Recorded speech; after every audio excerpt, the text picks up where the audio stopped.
प्रकरणामध्ये सध्याच्या घडीला वेगवेगळे खुलासे या घटनेबाबतचे समोर येताना आपल्याला पाहायला मिळतात। आरोपीच्या वकिलांनी सुद्धा असं दावा केलेला आहे की जी घटना घडली ती परस्पर सहमतीने घडली, त्यामध्ये गैर आर्थिक व्यवहार झालेले होते। एकूणच त्याचे दावे केलेले आहेत। त्या दाव्यानंतर मात्र या प्रकरणामध्ये एक वेगळा ट्विस्ट आलेला आपल्याला पाहायला मिळतं। मात्र दुसरी बाजू जर बघितली तर हा आरोपी जो आहे तो सराईत गुन्हेगार आहे। त्याच्यावरती दरोडेखोरी, चोरी, पाकिटमारी असे वेगवेगळ्या प्रकारचे 7 गुन्हे दाखल आहेत वेगवेगळ्या पोलीस स्टेशनमध्ये। त्यामुळे सध्या या आरोपीविषयी जे हा जो आरोपी आहे तो गुलाट गावचा आहे, शिरूर तालुक्यातील। तर या तालुक्यामधील हे जे गाव आहे गुलाट गाव, तर या गावामध्येच मी सध्या आलेली आहे। आपल्याला मागे पाहायला मिळेल की गुलाट गावची ग्रामपंचायत आहे आणि या गावामध्ये सध्या एक आपल्याला तणावपूर्ण वातावरण पाहायला मिळते, कारण गावची बदनामी झालेली आहे। त्यामुळे गावकऱ्यांमध्ये सुद्धा चावडीवरती अगदी घोळक्यामध्ये गावकरी या ठिकाणी बसलेले पाहायला मिळतात आणि त्यांच्यामध्ये सुद्धा एक कुठेतरी संतापाची भावना पाहायला मिळते, कारण गावाची बदनामी झालेली आहे। एकूणच या गावकऱ्यांना नेमकं काय वाटतंय, हा जो आरोपी आहे, जो सराईत गुन्हेगार आहे, त्याच्यावरती वेगवेगळ्या प्रकारचे गुन्हे दाखल आहेत, तर हे गाव नेमकं कसं आहे, यासह या आरोपीविषयी गावकऱ्यांना नेमकी काय माहिती आहे, आपण ग्रामस्थांच्या प्रतिक्रिया जाणून घेणार आहोत। ज्या दिवशी आरोपीला पकडण्यात आलं त्यावेळी बातमी समोर आली होती की गावकऱ्यांनी सुद्धा या सगळ्या प्रकरणामध्ये चांगली मदत केली। तर तुमची भूमिका काय होती सगळे प्रकरण समोर आले? प्रकरण समोर आल्यानंतर आमच्या गावात ज्या दिवशी पुण्यावरून क्राईम ब्रांचची पोलीस आली त्या दिवशी आम्हाला समजलं की आमच्या गावातील आरोपीला त्यांनी पुणे स्वारगेटवर एका मुलीवर ठार केला असे आम्हाला समजलं। त्यानंतर पोलीस आल्यानंतर आमच्या गावाने असं ठरवले की आरोपी आपल्या गावातील असा, तरी त्यांनी अतिशय नसतं कृत्य केलेले आहे। त्या कृत्याला त्याच्यामध्ये कुठेही माफी केली जाणार नाही। त्यानंतर आमच्या गावाने त्याला सपोर्ट न करता पोलीस प्रशासनाला भरपूर असं सपोर्ट करून त्याला पकडून दिला। दुसरी एक आरोपीविषयीची माहिती समोर आली की त्याचे राजकीय नेत्यांसोबतचे फोटो समोर आले, तो स्वतःला राजकीय कार्यकर्ता म्हणून घ्यायचं असं त्याचा गावामध्ये वापर होता, तसं काय नेमकं तुम्ही काय माहिती? हो, कसं असतं माहिती का, कुठलाही कार्यकर्ता आहे त्याच्या समजा नेत्याचा असतो, पण ते नेत्याची काही चूक नसतो त्याच्यात ना, तो कार्यकर्ता असतो। कार्यकर्ता नेते काय सांगत नाही माहिती गावात काय काम करायचं, नेत्याविषयी काय गावात सामाजिक काम करतो।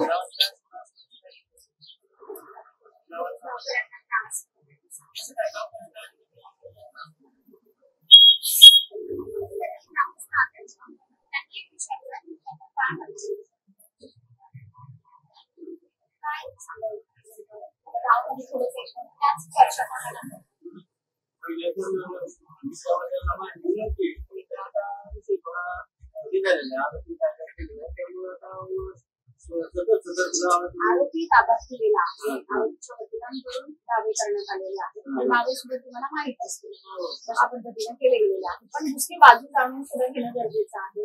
त्याच्यामुळे आम्ही ग्रामस्थांच्या प्रतिक्रिया जाणून घेतो। ग्रामस्थांच्या प्रतिक्रिया जर म्हटलं ना, त्या आरोपीचा आमच्या गावामध्ये बिलकुल कोणाला त्रास नव्हता आतापर्यंत, असं एकही कंप्लेंट नाही किंवा त्यांनी कोणाला हाणून मारलं किंवा दादागिरी केली अशा प्रकारचे प्रॉपर गावामध्ये कधीच केलेलं नाही। आणि त्या आम्हाला नंतर त्याचा प्रकार नंतर डिपार्टमेंट आल्यावर माहिती झालं असं घडलंय, तर त्या चुकीला सापडा द्यायची म्हणून आम्ही सगळ्या गावकऱ्यांनी एकत्र येऊन त्याच्यावरती 6 ते 7 गुन्हे दाखल आहेत, ते तुम्हाला माहिती आहे? ते पहिले गुन्हे आम्ही काय रेकॉर्ड बघायला आता कळले असते ना? आता कळले आम्हाला, आता माहित झालं मीडियाच्या माध्यमातून आतापर्यंत आम्ही जास्त मला जाण्याचं कारण पडलं नाही।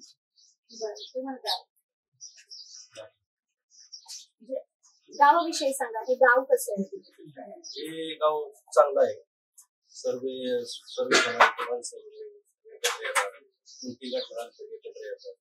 सगळं गावामधलंच सगळं कुणाला कसं काय करायचं, कसं करायचं। या गावात खूप म्हणजे खूप मानणारे लोक आहेत। ही घटना जी झाली ती गावासाठी थोडं वाईट बी आहे, किंवा नको नको करायला होता असं. त्यामुळं गावाला बी ते मान्य नाही झालं. की गावातला चांगला व्यक्ती म्हणजे सगळ्या धर्मात काही बी असो गोरगरिबांना काही बी असो, खूप मदत करायचा. त्याला थोडस नाद बी होता म्हणजे राजकारणाचा. त्याला जी लोक त्याला चांगले करायचे म्हणजे असं प्रतिसाद द्यायचे, चांगले काम करायचे. गावात काय काम असेल काय काम करायचं गावात असंही काही शिवजयंती असो त्याच्यामध्ये सहभाग जास्त घ्यायचा. त्याच्यानंतर गावात गोरगरिबांची मयत जाती त्याच्यानंतर थोडी सहभाग घ्यायचा.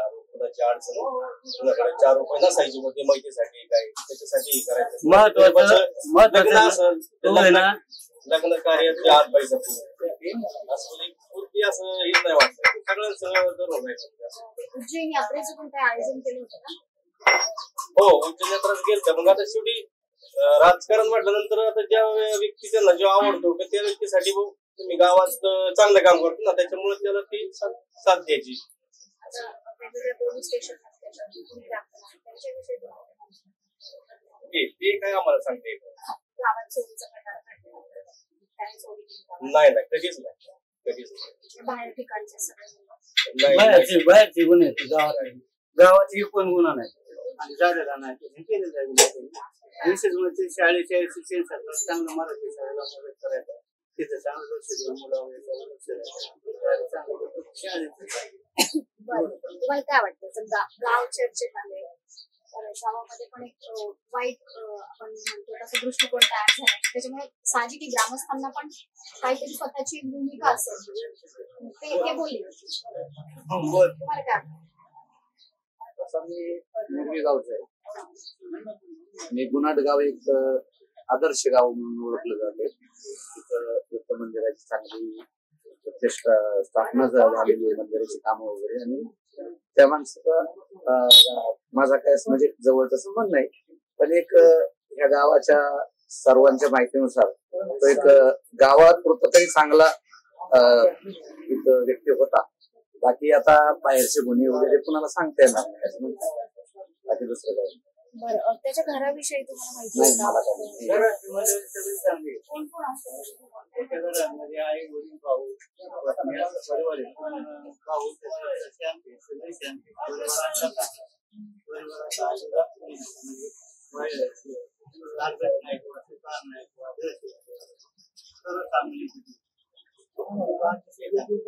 आणखी ग्रामस्थ आहेत त्यांची मत आपण बोला तुम्ही आणखी कोणी सांगायचं आपण इतरही ग्रामस्थांना काय वाटतं त्यांची मतं सांगा. गावाविषयी सांगा खूप सारे गावचे बोलायला त्यांना सुद्धा या भेटीची फार वाईट वाटते तरी गावाची सुद्धा बदनामी गावची बदनामी झाली म्हणून ते नको वाटते की कधी न घडलेल्या घटना गावात पाहिल्या ना त्याच्यामुळे लोक पुढे यायला नको म्हणतात.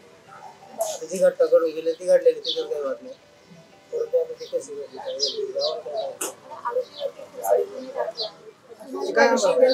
काय माहिती गावात चांगला होता म्हणजे आम्हाला काय माहिती कोणी काय गावात चांगला होता.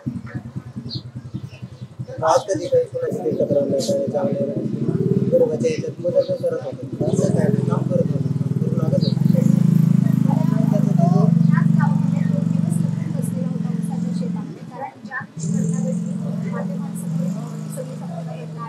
त्यावेळेस बघितलं असतं त्यावेळेस तुम्हाला गावकऱ्यांना माहिती होतं की तो 2 दिवस आपल्याच गावामध्ये नाही मी तर नव्हतं त्यावेळेस मी गाणगापूरला होते 2-3 दिवस काय भांग झाले मी फक्त आपल्या मोबाईलवर पाहतो. तुम्ही गावकऱ्यांना काय फोन करून तुमच्या घरी वगैरे विचारलं का की कुठे काय आपल्या असं नव्हतं म्हणलं विचारायचं काय करणार आम्ही धार्मिक कार्यक्रमात होतो त्याच्यामुळे इतकी काही करता काही करणार नाही. तुम्हाला काय माहिती असेल असं मला काही नाही माहिती. पकडण्यात आलं त्या दिवशी होतात नाही तुम्हाला घटनाक्रम माहिती आहे का की कोणत्या गावकऱ्यांनी मदत केली मला काही माहिती नाही मी गाणगापूरला असतो मला काहीच नाही. आपण बघतोय आपल्याला जर या ठिकाणी सुद्धा पाहायला मिळेल तर खूप सारे ग्रामस्थ आहेत या गावचे पण सध्या कोणीही बोलायला तयार नाही आहे कारण गावची बदनामी झाल्यामुळे ग्रामस्थांमध्ये सुद्धा कुठेतरी एक संतापाची भावना पाहायला मिळते. आम्हाला काहीही बोलायचं नाही अशी सरळ प्रतिक्रिया ग्रामस्थांकडून येते. त्यामुळे एकूणच आपल्याला बघायला मिळतं वेगवेगळ्या प्रतिक्रिया ग्रामस्थांच्या सुद्धा या ठिकाणी उमटलेल्या आहेत. त्यांना या इथं संपूर्ण ग्रामस्थांचं असं म्हणणं आहे की त्याने बाहेर काय उद्योग केले हे आम्हाला माहीत नाही, मात्र गावामध्ये त्याची प्रतिमा जी आहे ती चांगली होती. तो सामाजिक कार्यक्रमांमध्ये सुद्धा सहभाग घेत होता. एकूणच असं ह्या ग्रामस्थांचं म्हणणं आलेलं आहे. आता या प्रकरणामध्ये आपण जर बघितलं तर वेगवेगळे खुलासे समोर आलेले आहेत. वेगवेगळं एक ट्विस्ट सुद्धा आपल्याला पाहायला मिळतो या प्रकरणामध्ये. त्यामुळे जोपर्यंत पुरावे समोर येत नाहीत तोपर्यंत तरी या प्रकरणामध्ये नेमकं पुढे काय होणार हे आता तरी सांगणं थोडंसं याविषयी लगेच बोलता येणार नाही. मात्र पुरावे समोर येतील त्यानंतर ह्या अत्याचार घटनेमध्ये कोण निर्दोष आणि कोण दोषी हे समोर येईल. हे जे गुन्हाट गाव आहे तर हे गाव सुद्धा चर्चेत आहे. गावाची सुद्धा कुठेतरी मोठ्या प्रमाणामध्ये चर्चा झालेली आहे, कारण आरोपी या गावचा आहे. तर ही जी घटना घडली, आरोपीला ज्या ठिकाणाहून पकडलं, मी त्याच स्पॉटवर आहे.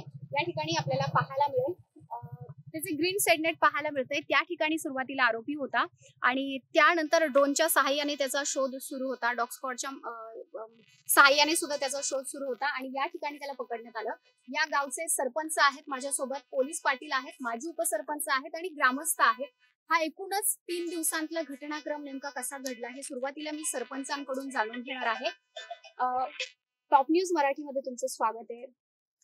25 तारखेला ही घटना घडली. त्यानंतर आरोपी हा स्वारगेट बस स्थानकावर होता. त्यानंतर तो 10:30च्या दरम्यान घरी आला.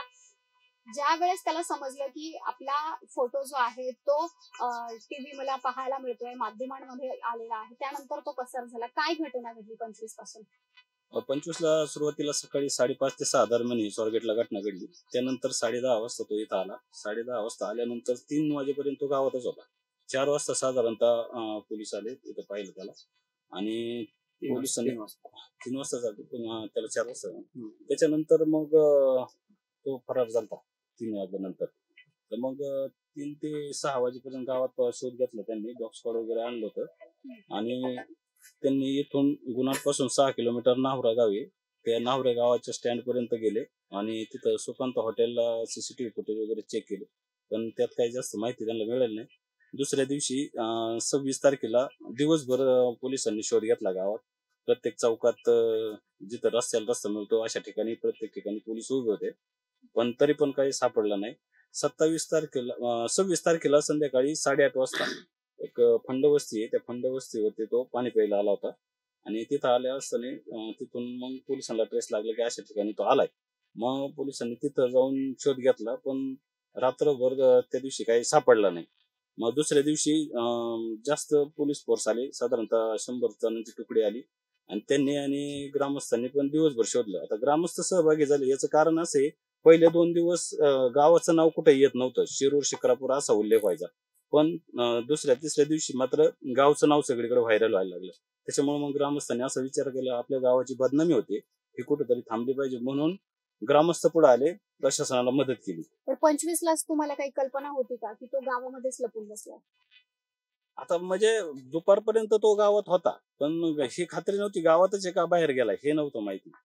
बरं, पुढे कसा घटनाक्रम घडला? त्याच्यानंतर मग 27 तारखेला दिवसभर पोलिसांनी शोधलं, त्यांना काही कळालं नाही. पण मग कळलं 27 तारखेला रात्री 10:30 वाजता इकडं एक बैरट वस्ती, त्या बैरट वस्तीवरती तो पाणी प्यायला आला असता. मग तिथून परत पोलिसांना ट्रेस लागला की इथं अशा ठिकाणी आलेला आहे. मग इकडे ते ड्रोन कॅमेरे वगैरे पोलीस इकडे आले आणि त्याच्यानंतर ह्या ठिकाणी रात्री 1:30 वाजता त्यांना पकडण्यात आलं. या ठिकाणी आपण जिथे उभे आहोत तिथे? हो. आता सुरुवातीला कोणत्या व्यक्तीने त्याचा तो कुठे लपला आहे हे सांगितलं, कारण पोलिसांनी अगदी सुरुवातीला त्याला शोधून देणाऱ्याला किंवा मदत करणाऱ्यांना पोलिसांना जो व्यक्ती मदत करेल त्यासाठी 1 लाख रुपयांचं बक्षीस जाहीर केलेलं होतं. त्यावरून सध्या गावामध्ये काय स्थिती आहे? सुरुवातीला कोणी मदत केली? आता तसे 2-3 जणांनी मदत केलेली आहे, पण आम्ही त्यांच्याशी बोललो असतं त्यांचं असं म्हणणं आहे की बाबा आमचं कुठेही नाव घेऊ नका किंवा जी बक्षिसाची रक्कम आहे ती आम्हाला नाही पाहिजे. आणि आमचंही वैयक्तिक असं म्हणणं आहे की बाबा आम्हाला ती बक्षिसाची रक्कम नाही पाहिजे. जे गावाचं नाव बदनाम झालं हे कुठेतरी थांबलं पाहिजे, एवढाच आमचा विषय. गावचे पोलीस पाटील आहेत, काय सध्या वातावरण आहे गावामध्ये? कशी तुम्ही पोलीस प्रशासनाला मदत केली? मंगळवारी ज्यावेळेस 3 वाजता मला समजलं, मला सरांचा फोन आला की पाटील अशा असा गुन्हा दाखल झालेला आहे आणि त्या कामी आपल्याला एकत्र येऊन याची शोध मोहीम चालू करायची. मंगळवारची रात्र, बुधवार दिवस, बुधवार रात्र आणि गुरुवारचा दिवस सर्व आम्ही ग्रामस्थांना सोबत घेऊन पोलीस स्टेशनची सर्व पथके असतील, पुण्यातील स्थानिक पोलीस असतील, म्हणजे सर्वांना एकत्रित त्याला शोधण्याचा प्रयत्न केला आणि गुरुवारी संध्याकाळी म्हणजे रात्री 1:30 वाजता तो या ठिकाणी आढळून. आम्ही ग्रामस्थांची मतं जाणून घेतली. कुठेतरी गावची बदनामी झाल्यामुळे आता लोकांमध्ये पण एक थोडासा संताप पाहायला मिळतोय की आता बस झालं, कारण वाईट पद्धतीने गावची बदनामी झालेली आहे. काय वाटतं, हे गाव नेमकं कसं आहे? तसं पाहिलं तर या गावाला एक वेगळा वारसा आहे. त्या गावामध्ये ते कोटीचे मंदिर आहे. त्या गावातील बरेचसे तरुण पोलीस शेतात वगैरे कामाला आहे, कोणी इतर ठिकाणी कामाला आहे. गाव तसं चांगलं आहे, परंतु आता ह्या घटनेने जे गावचं नाव बदनाम झालं ते कुठेतरी पुसून टाकायचं होतं. त्या अनुषंगाने गावातील सर्व तरुण असतील, सर्व ज्येष्ठ असतील, सर्वांनी एकत्र घेऊन लागेल त्यावेळी पोलीस प्रशासनाला योग्य ती मदत केलेली आहे. त्याच्यामुळे असं म्हणता येणार नाही की गावाचं नाव बदनाम झालं, शेवटी त्याला पकडण्यात गावाच्या सिंहाचा वाटा आहे. गावकऱ्यांनी मदत केली त्याला पकडण्यामध्ये. दुसरीकडे आपण जर बघितलं तर गावकऱ्यांच्या 1-2 भूमिका पाहायला मिळतात. काही जण तो खूप चांगला आहे, गावामध्ये त्याचं खूप चांगला वावर होता असं म्हटलं जाते, पण आपण जर दुसरीकडे बघितलं तर त्याच्यावरती विविध प्रकारचे गुन्हे दाखल आहेत. पाकिटमारी असेल, दरोडेखोर असेल, चोरी असेल. मग गावामध्ये सुद्धा अशा पद्धतीचं त्याचं वागणूक होती का? गावामध्ये कुठे त्याने चोरी केली होती का? काय होती त्याची प्रतिमा गावात? त्याच्या गावामध्ये त्याचा कुठला एकही गुन्हा दाखल नाही. त्याचे जे गुन्हे आहेत ते सगळे गावाच्या बाहेर आहेत. त्याच्या पूर्वीचे जे काही गुन्हे आहेत ते पण न्यायप्रविष्ट आहे. त्याच्या कोर्टामध्ये तारीख चालू आहे. कालचा जो गुन्हा आहे तो पण पुण्यातला आहे. त्याने आजपर्यंत गावात तरी असा कुठला गुन्हा माझ्या नजरेत नाही. गावात त्यांनी कुठला गुन्हा केलेला नाही असं आजपर्यंत गावात तर काही नाही. त्याचे जे आहे ते गावाच्या बाहेर आहे. तिथून मागचे जे गुन्ह्यांची जर त्याची माहिती काढली तर ते गावाच्या बाहेर, ते गावात काही नाही. तुम्ही गावचे माजी उपसरपंच राहिलेला आहात, म्हणजे गावचा कारभार सांभाळलेला आहे. कसं आहे गाव, ज्या पद्धतीने गावची बदनामी होते, काय सांगाल? नाही, गावची बदनामी होणं काही हेच नाही, पण काय झाले वस्तुस्थिती गावाला पण माहित नव्हतं हे असा कृती करतो. ज्या टायमाला मीडियामध्ये ही प्रसारित झाले त्या टायमाला गावाला कळलं की असे, आणि जे पाठीमागचे त्याचे गुन्हे ते पण माहिती नाही. कारण ज्या टायमाला बातम्या प्रेसमधून ह्याच्यातून आल्या तेव्हा गावाला कळालं की हे असं कृत्य करतो. बरं, म्हणजे तुम्हाला आधी कल्पना नव्हती? आधी कल्पना नव्हती, कारण गावात तसा म्हणजे गावात एकही प्रकार त्यांनी तसा केलेला नाही. ज्या टायमाला मीडियाद्वारे म्हणा असं त्या टायमालाच करतोय, बाकी इतर लोकांना काहीच माहित नाही की तो असा करतोय आणि तसा करतोय, अजिबात नाही. बरं, आम्ही त्यांच्या घरच्यांशी सुद्धा बोलण्याचा प्रयत्न केला, पण त्याच्या ज्या आई आहेत त्या थोडासा मानसिक धक्क्यामध्ये पाहायला मिळतात. कुठेही त्यांना बोलण्याची मनस्थिती नाहीये आणि त्यांच्या पत्नीची सुद्धा तीच परिस्थिती पाहायला मिळते. पण आता सध्या तर तुम्हाला समजलेलं आहे की तो कशा पद्धतीचा आहे. आता तुम्ही सगळ्यांनी, आम्ही ग्रामस्थांना पण विचारले, ग्रामस्थांचं पण तेच म्हणणं आलेलं आहे की तो जो व्यक्ती आहे गावामध्ये त्याने कुठल्याही प्रकारचा गुन्हा केलेला नाहीये, गावामध्ये तो चांगल्या पद्धतीचा होता असंच गावकऱ्यांकडून एकूण सांगण्यात येत आहे. मात्र ज्यावेळी आता तुम्हाला त्याचे वेगवेगळे गुन्हे समजलेले आहेत, त्याचं रेकॉर्ड ज्यावेळेस तपासलं त्यावेळेस ह्या सगळ्या गोष्टी समोर आलेल्या आहेत. महिला मुलींवर त्याची वाईट नजर होती अशा पद्धतीची सुद्धा माहिती समोर आलेली आहे. या घटनेनंतर तर खूप सारे कंगोरे या बातमीचे समोर आले. आता सध्या काय समर्थन असेल कुठल्या गोष्टीला?